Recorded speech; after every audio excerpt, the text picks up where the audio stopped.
Силни пламени јазици попладнево зафатија зграда на улицата Никола Каре во близина на Скопската автобуска станица. Според информациите од противпожарната бригада, се работи за пожар предизвикан од запалено ѓубре. Дека тоа е така потврдуваат и станарите кои се пожалија пред камерата на Алфа. Велат дека пожарот го подметнал еден ист човек кој живеел сам во својот стан на приземје и повремено собирал отпад кој што го палел по дома. Случајот се повторува неколку пати. Институциите не преземаат никакви мерки.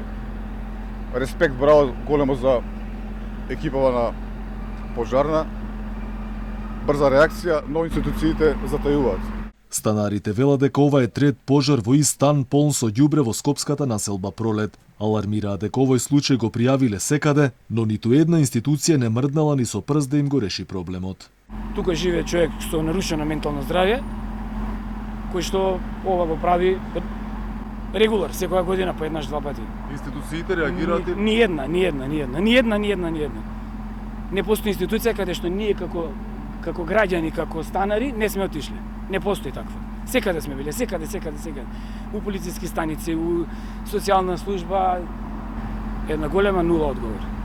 Во меѓувреме на терен веднаш дошле 3 противпожарни возила. Пожарникарите велат дека денешниот е трет сличен инцидент со подметнат оган во ист стан. По интервенцијата пожарникарите известиле и социјалната служба за да преземе мерки да му пружи помош на лицето. Пожарот е веднаш изгаснат и во него нема повредени станари.